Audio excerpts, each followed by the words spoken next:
olhar para aquela criança e entender por que ele não conseguiu desenvolver a habilidade.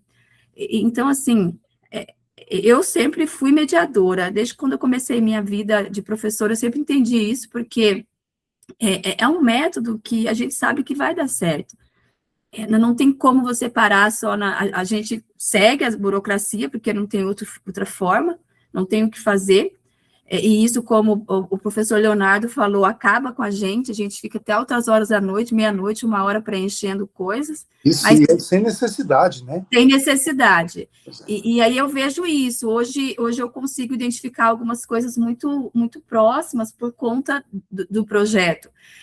Eu recebo criança que eles vêm 2 vezes na semana, eu faço atendimento nessa recomposição, e a gente está voltando. E aí são meninos, às vezes, eles falam, puxa, prof, eu tenho vergonha. Eu falei, não precisa ter vergonha, nós estamos aqui para voltar no tempo e recompor isso. Só que tudo isso acontece justo porque a gente tem focado muito nos dados, de alcançar, ter lá as planilhas tudo preenchida, mostrar os gráficos, né, porque é isso que faz muito, e aí a gente esquece da parte de ver se o professor está precisando de alguma coisa, talvez um material para ajudar a mudar aquele plano de ação, ver se não deu certo uma metodologia, vamos replanejar, vamos ver o que dá para fazer, e assim por diante. Então, acho que a gente precisa mais parar para repensar isso, sabe?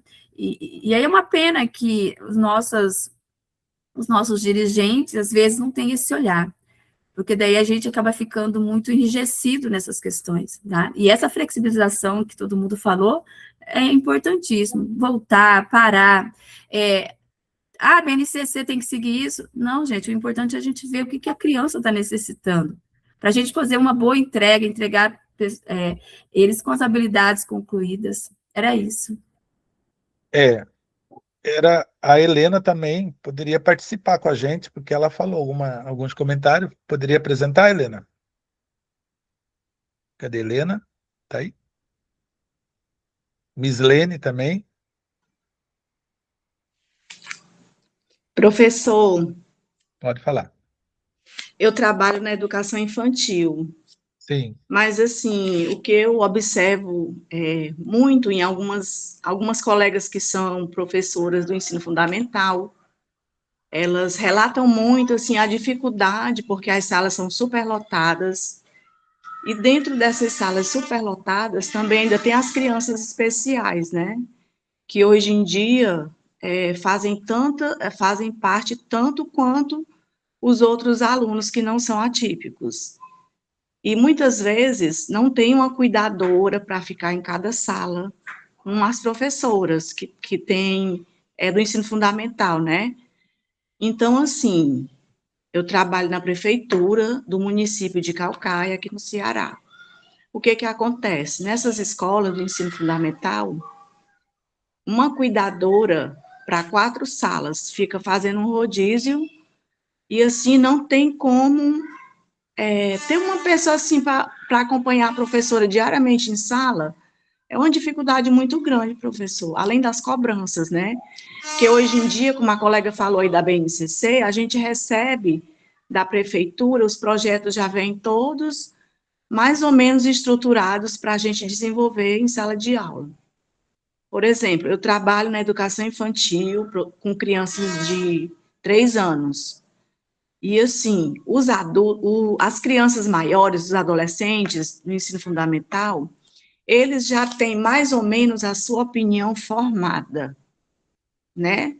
Cada um tem seu gosto, a gente já nasce assim, cada um é individual. Mas é mais difícil, assim, o professor tá ali lidando com aquelas crianças, com aqueles adolescentes, sozinho e, além do mais, com os especiais, sem ter uma pessoa fixa na sala para lhe dar um apoio, um suporte maior.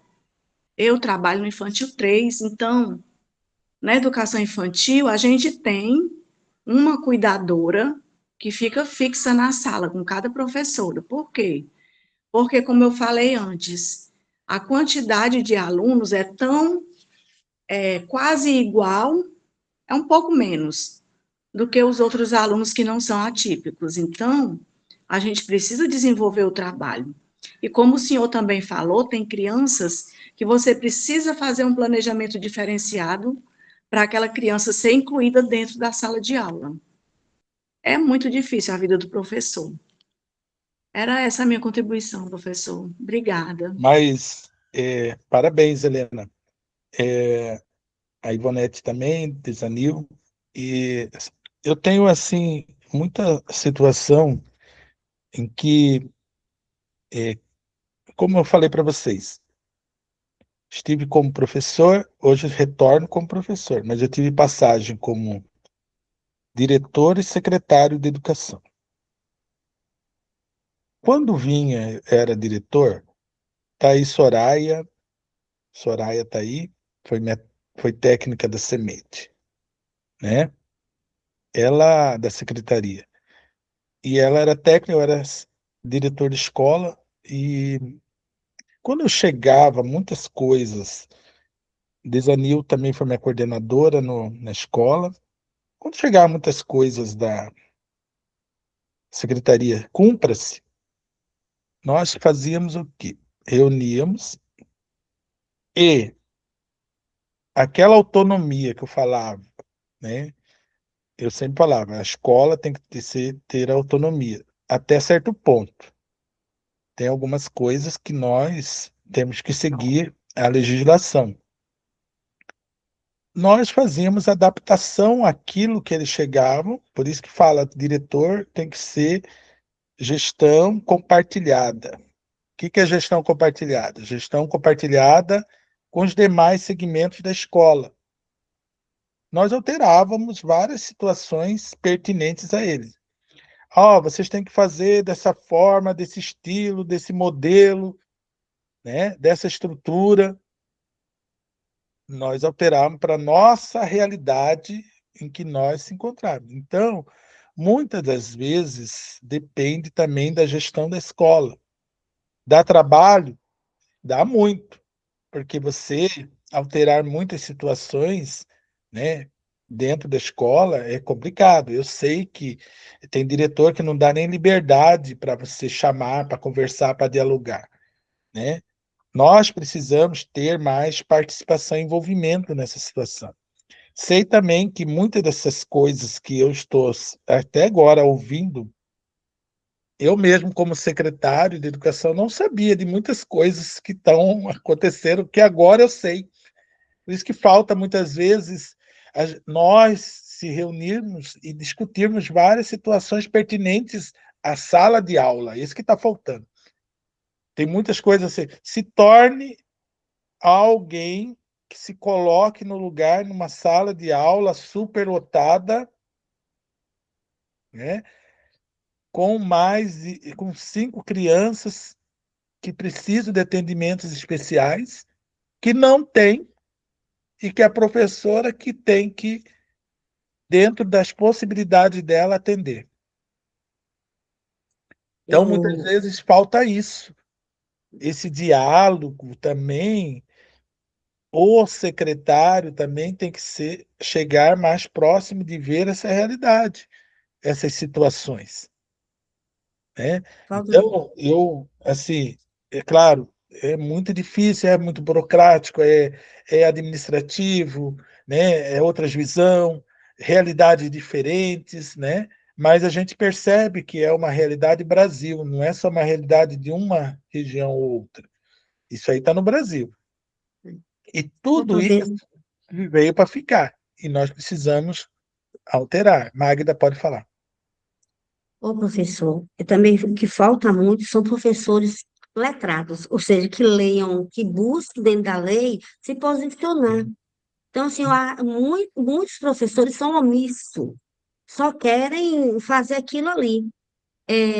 Outra coisa também, o que falta é a participação nos coletivos, nas conferências, e essa luta mesmo de buscar o melhor, assim, nesse sentido, porque eu já tenho 40 anos na educação.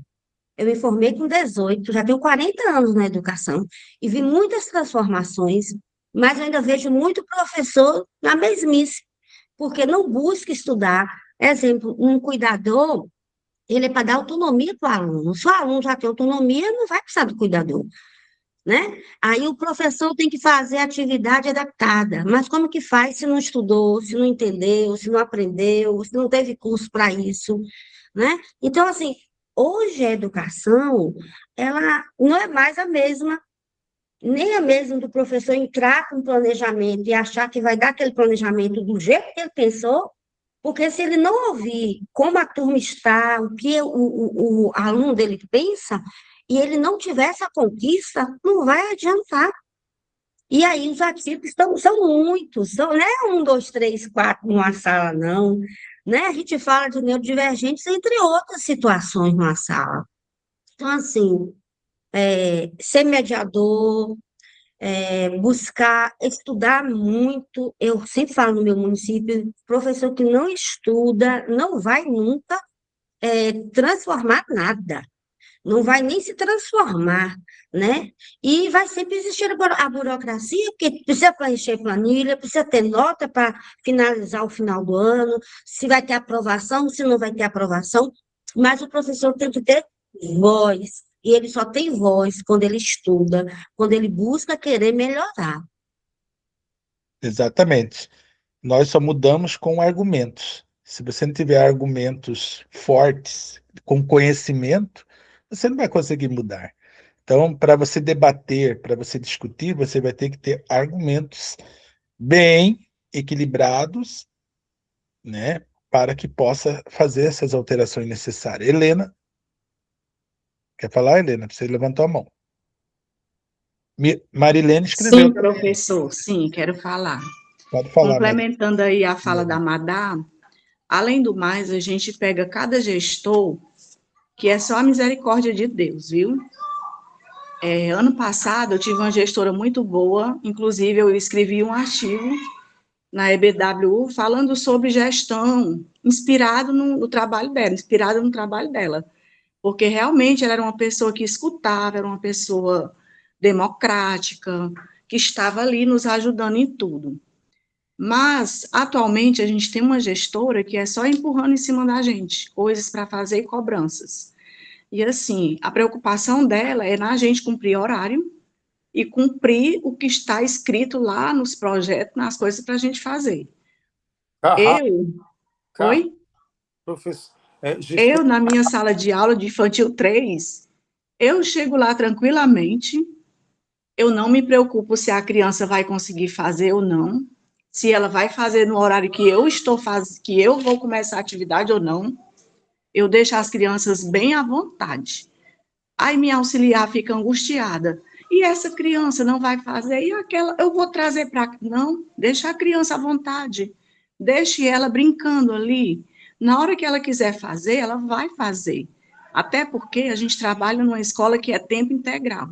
Eu tenho o dia todinho para realizar a tarefa com aquela criança, na hora que ela tiver disponibilidade para querer fazer, eu vou estar ali para fazer com ela. Então, assim, mesmo diante dessas, como é que eu posso dizer, dessa pressão psicológica, professor, que a gente passa, viu? Da parte da gestão. Mesmo assim, eu consigo e eu procuro ficar tranquila na minha sala, fazendo minhas coisas, do meu jeito, inovando nas minhas práticas, e não dou satisfação a ela. Depois ela chega lá e me dá parabéns, né? Porque eu não vou cumprir aquilo ali e querer fazer uma coisa com a criança, sem a criança estar querendo fazer naquele momento.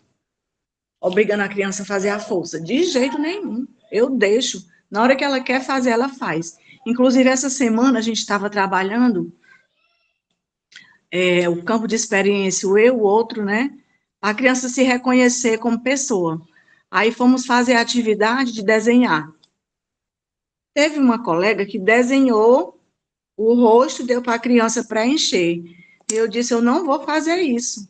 Ela vai construir o rosto dela, ela vai se olhar, ela vai desenhar o rosto como ela acha que é e vai completar com os olhos, com o nariz, com a boca, do jeito dela. E assim eu fiz. Eu tenho uma criança que ela não interage com o grupo. Sempre que a gente está na rodinha, que a gente está desenvolvendo alguma coisa com o grupo, ela se afasta. Aí fica brincando, fica fazendo as coisas dela, eu fico só observando de longe. Aí a cuidadora, a menina trouxe, né, para ela fazer a atividade. Não quero, não quero. Tá bom, deixa ela ficar ali do jeito que ela quer. Brincar, deixa brincando. Depois de muito tempo, ela veio, tia, quer fazer. Aí eu peguei a atividade, me sentei com ela mesmo no chão, e ela fez. Então, assim, não é impondo nem o adulto, nem a criança, nem o adolescente, nem ninguém. Todo mundo é capaz de fazer seu trabalho, todo mundo é capaz de aprender, sem pressão. Era isso, professor.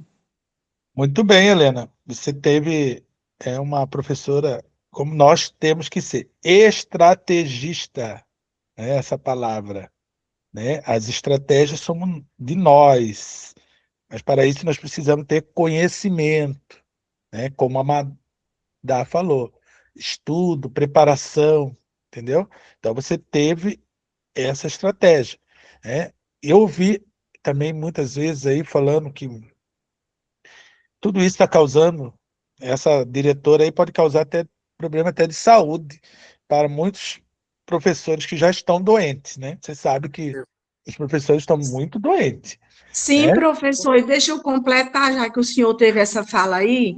Na minha escola, uma escola de educação infantil, crianças maravilhosas, é o público maravilhoso, assim, um público diferenciado por ser uma escola pública. São pais, assim, presentes em tudo. Tem umas 10 profissionais da escola que estão afastadas, não é nem com atestado, não, é com licença mesmo, de problemas psicológicos. Exatamente. E o aumento é gritante, viu? Que nós estamos vendo é o adoecimento dos docentes em grande escala, né? Claro que tem aqueles que também são maracutaia, como se diz, né? Que a gente percebe dentro sempre existe a fruta podre ali que estraga os outros, mas tem aqueles, mas a maioria está doente, que a gente tem que saber trabalhar isso aí. A nós mesmos aqui, a gente tem uma dificuldade ainda, né? De desse trabalho com esses alunos. Mas vocês perceberam, né, dentro de tudo isso que nós trabalhamos, né, que nós temos possibilidades de ter essa mudança, de ser esse mediador, de ser o transformador, de levar esperança, né, para esses nossos alunos, porque a gente está perdendo isso com os nossos alunos, a humanidade está se perdendo, né, e nós não podemos perder essa vocação nossa de inspirar, né, os nossos alunos. E isso que a gente observa, né?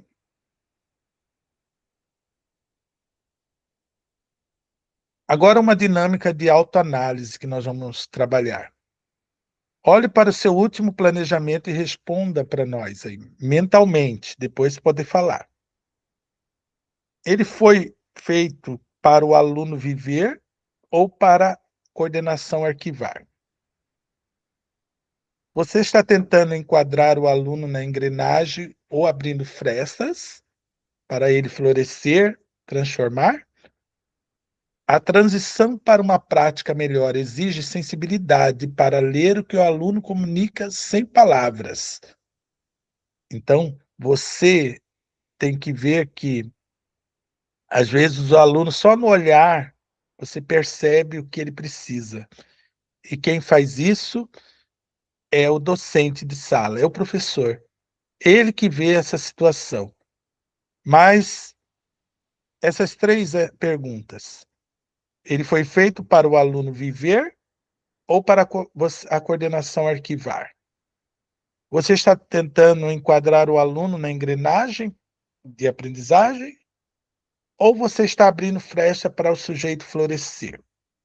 Qual das três você se encaixa? Quem gostaria de participar? Dinâmica de autoanálise.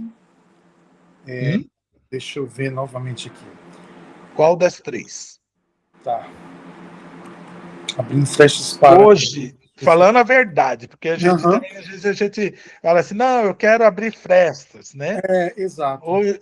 O que o sistema está mostrando para mim hoje? Olha, infelizmente, muitas vezes, devido a essa burocracia desnecessária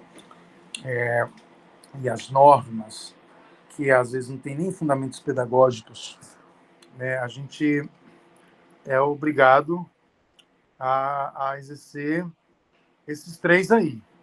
Os três. Exato. Embora nós, um professor consciente, como eu acredito que, a começar em mim e outros que estão aqui, né, nós tentamos abrir portas, né, para que o sujeito floresça, o sujeito se emancipe, o sujeito se liberte, o sujeito, o discente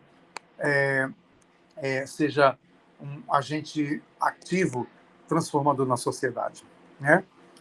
Essa é a minha posição. Acho que o sistema, ele obriga a gente ser esses três aí, embora o desejo do nosso coração profissional, né, e da alma seja o número 3. Esse é um comentário rápido que eu fiz. Entendeu? Eu também concordo com o professor Leonardo nessa questão de que na nossa vida pedagógica, né, sala de aula, a gente acaba vivenciando essas três situações. Primeiro, pela questão da obrigatoriedade que a gente tem enquanto professor de apresentar a nossa proposta de trabalho. Então, você tem uma carga horária a cumprir e você tem uma proposta a atender. Então, você acaba tendo que pensar e planejar dentro daquela carga horária, né, para a coordenação poder verificar. E, de certa forma, você acaba tentando trazer o aluno para que ele vivencie todas aquelas situações, todos aqueles conteúdos ali planejados. Eu sempre me preocupei muito, principalmente quando comecei a vivenciar a escola de tempo integral, a esse tempo da sala de aula. Que na escola regular, na escola de rotina de 4 horas diária, a gente tem o tempo da entrada, que às vezes o aluno ele vai chegar lá na sala de aula já 7h15, aí tem aquele tempo de organizar a sala para o aluno sentar, aí já muitas vezes já são quase 7h30, aí ele tem o lanche, né, que ele recebe o lanche lá por 15 para as 9 horas, e aí ele tem a saída, que ele já começa a se organizar lá na saída, já 10, 15 para as 11. Então, esse tempo planejado de 60 minutos, ele nem sempre acontece, né? Ele acontece ali, às vezes, 40 a 30 minutos. Na escola de tempo integral, também a gente tem essa reflexão do tempo de sala de aula, de quanto tempo eu tenho para desenvolver o que eu planejei, porque eu tenho todas essas situações que interferem no dia a dia, na sala de aula.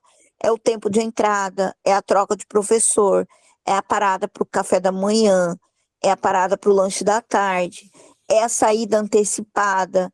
No nosso caso, lá na zona rural, é o tempo do transporte, que às vezes varia. Às vezes o aluno não consegue estar 7 horas na sala de aula.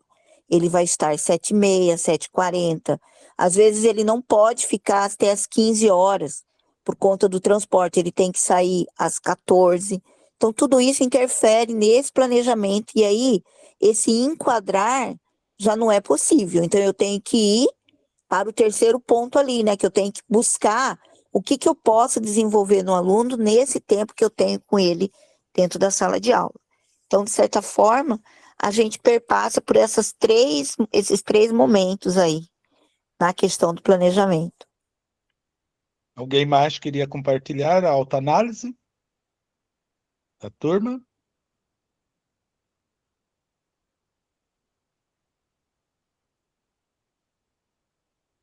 Esta imagem, né, resume o nosso campo de batalha, viu, pessoal?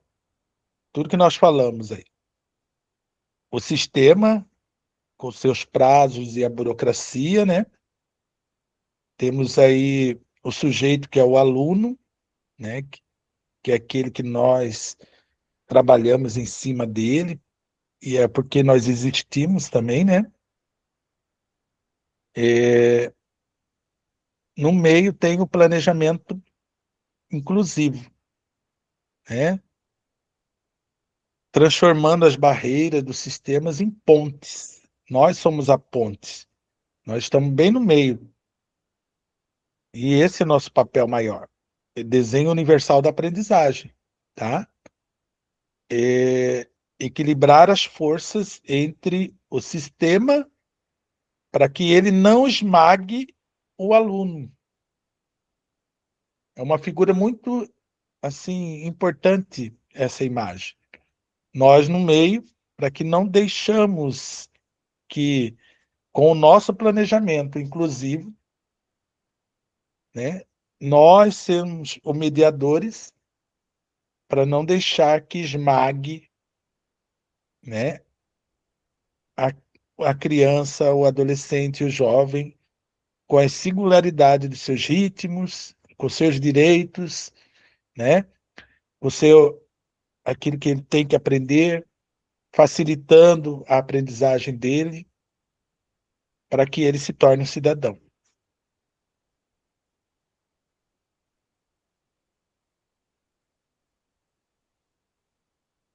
A nossa bibliografia de referência,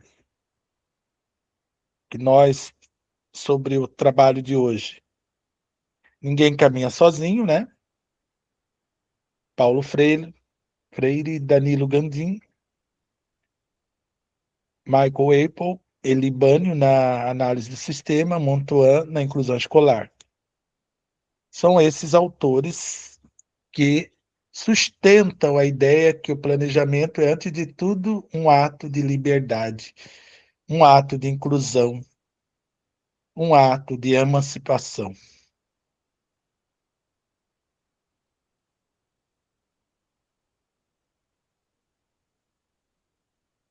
Deixo aqui o pensamento inspirado de Danilo Gandin. Planejar não é apenas preencher formulários, é uma atitude ética diante do conhecimento do outro. Se o nosso planejamento não considera o ser humano do outro lado, ele é apenas um papel gasto. Se o nosso planejamento não considera o ser humano do outro lado, ele é apenas um papel gasto. É uma filosofia altruísta, né? Exatamente.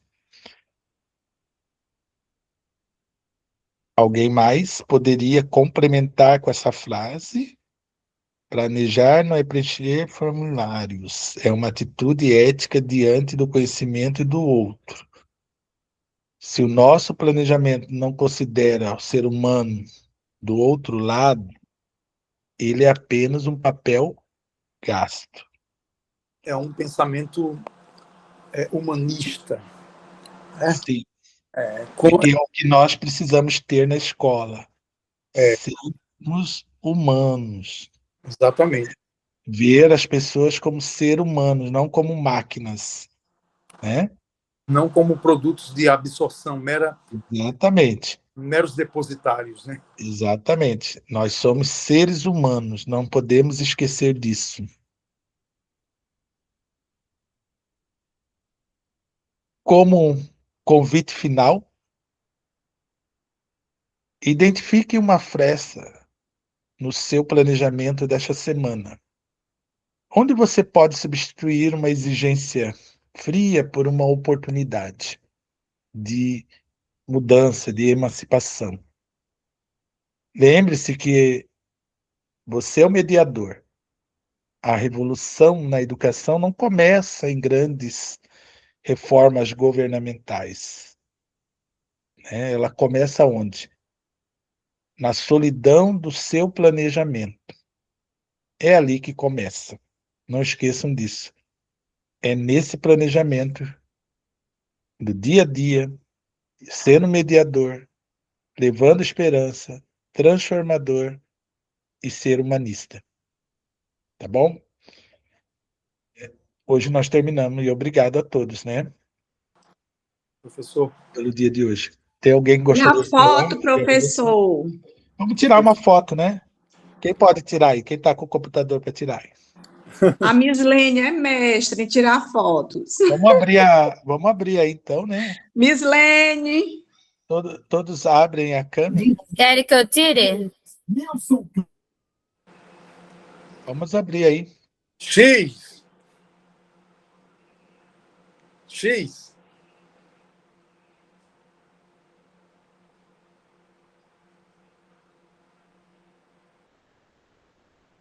Só um minutinho, mas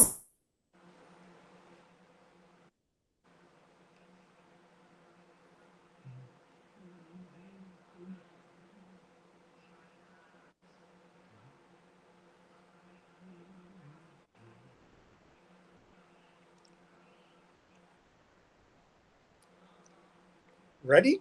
Pronto? pronto.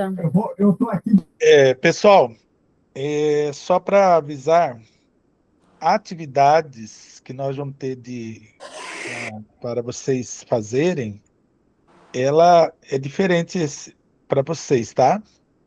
O que vai acontecer? Vocês vão entrar lá, eu já deixei o link lá, do doutorado ainda não deixei, mas no mestrado já deixei na pasta lá, da aula de hoje.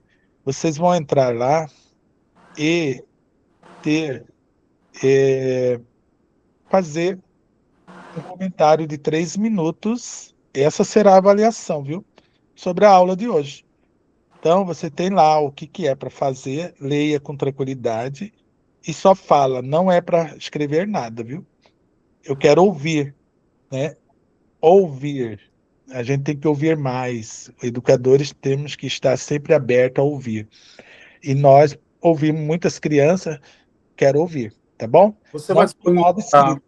É só ouvir. Você vai entrar lá e vai gravar naquele link que está lá, tá bom? o senhor vai disponibilizar também os slides para a gente dar uma... Sim, o slide vai estar lá e a gravação que eu gravei depois, mas vai ter uma parte da gravação lá também, tá bom? Certo? professor, e a frequência? A frequência, vocês já estão na frequência, porque vocês estão tudo aqui dentro, né? E eu não vou escrever nada, nós estamos falando com adulto, né? Cara E adulto, crachá, cara crachá.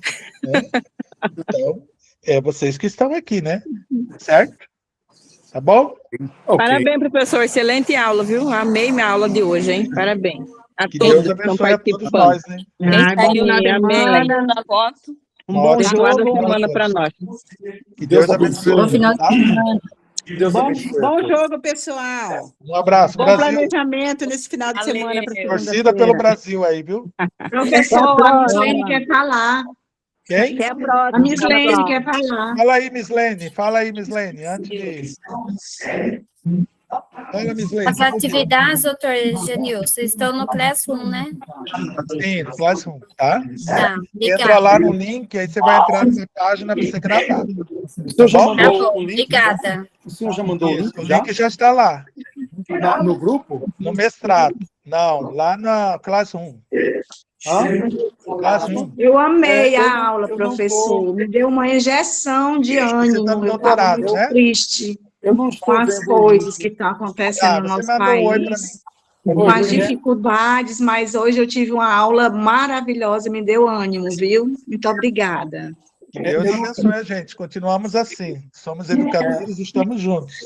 No Brasil, Foi uma leveza. Foi uma Eu não tô leveza, ouvindo. professor, a aula, mas muito informativa e dinâmica também. isso aí, Mike. Já Parabéns. estamos juntos aí. Vou mandar o link aí para você, tá, Leonardo? Tá bom, obrigado, eu agradeço. Parabéns, Falou. professor, viu? Parabéns pela aula, excelente aula. Eu não sou a favor de provas, por isso que eu sou meio a favor de conversar. Tá bom. De conhecimento é dialogado, entendeu? Pronto, pode mandar que eu já mando comentário já já. Tá ótimo. Pode Tem prazo para entregar? Não, o prazo, eu não tenho prazo. Você vai lá e entra lá na hora que você tiver um tempinho, você fala. O melhor Tá é bom. você falar enquanto está quente, né? Tá bom. exatamente. Entendeu? Não é verdade? O bolo não é gostoso quando está quente? Exatamente. Então, fala. Eu amo Ah, bolo quente. Exatamente, também. Com cafezinho, olha, Ó, é bom demais. Tá bom? Tá bom. A todos. Tchau. Bom final Tchau. de semana a todos e Bom bom jogo dia, para bom nós. jogo. Bom final de semana. Tchau, gente. Até a Tchau, próxima. bom